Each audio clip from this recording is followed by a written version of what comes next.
Welcome back. In this video we're going to talk about how to do the underglazing or the painting for our ceramic ocarina project. You can see in this finished example I've got one base coat of yellow and other colors on top. Very important things. Don't get any underglaze on the 45-degree angle. Don't get any underglaze inside of that hole, your wind hole, and don't get any underglaze inside of the pitch holes.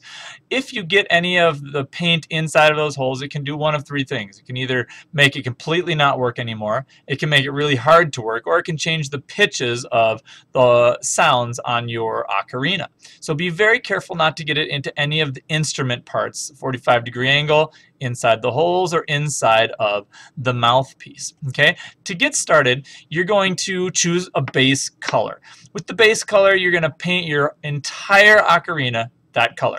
With our underglazes, you're going to use one of the underglazes for that base color. And as you know, the glazes turn on and off. Please screw them on nicely when you're done. Please don't mix the colors together inside of the containers. As you paint, make sure you use good brush control. Of course, I'm going fast here because I'm fast forwarding. You're going to take your time, get it in all of the little spots of the texture that you've made, get it underneath, inside, around, every little bit that you can. Okay, and as you can see, as I forward here, you can see that it's kind of changing colors right here where it's starting to dry out. Since your ocarina has been sitting for a while, it will be dry and it will absorb that moisture quite quickly. And you do want to have a nice thick layer so you see the color rather than the brownish clay underneath. And we want to see no brownish clay underneath. So make sure to get the glaze in all of those little holes. Okay, here I am continuing doing the front, underneath the arms, doing the top and around the side, doing around the pitch holes carefully underneath the feet and all of that so that it's completely covered. Once you do get your entire ocarina covered, I'd like you to take a tool of some sort and scratch into the bottom of your ocarina your first initial and your last initial. There's ML for Mr. Lundgren, and then your teacher's name and the table that you're sitting at. Circle the table color that you sit at and just write the first letter of your teacher's last name so I know which class you're in. Really important to have that information there so I can see it easily when I remove it from the kiln. Okay, once you're done with the base layer, you're going to continue with the second layer of details. So right here on this one, you can see I've got the blue in there for the feathers. On this dragon here, I take some yellow and I put it into the texture that I've created for the scales. Okay, so that impressed texture now, we are enhancing the impressed texture.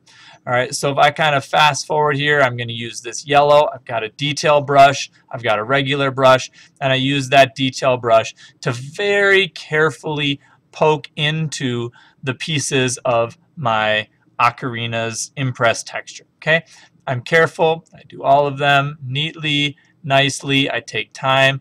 This video that I'm fast forwarding, it ends up taking me about 12 minutes to finish all these little teeny pieces of detail.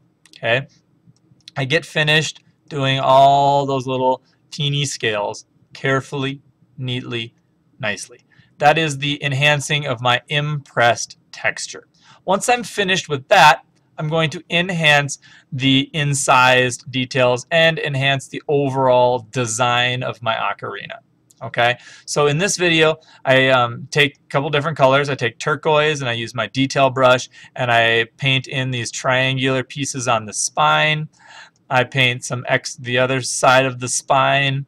I paint some details on the head up here on the horns, just to kind of enhance the shape of those horns a bit. And then after I get that done, I get some white and I paint the eyeballs on. Then I paint some extra fake eyeballs on just for fun, kind of like how butterflies have eyeballs. So you can make other things on here that you don't have yet, or you can add other details if you want.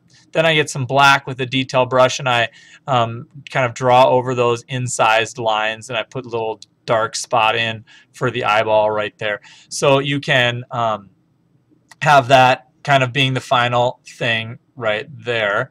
You want to make sure that you have all of those pieces finished and neatly, nicely done. You want to have the second layer of underglaze showing small details enhancing the impressed texture, enhancing the incised lines, and enhancing the overall concept of your design and creature. Okay, so by the end, it should look something like this and be ready for the clear glaze in the next step. Thank you for joining me for finishing our Fantasy Creatures underglazes.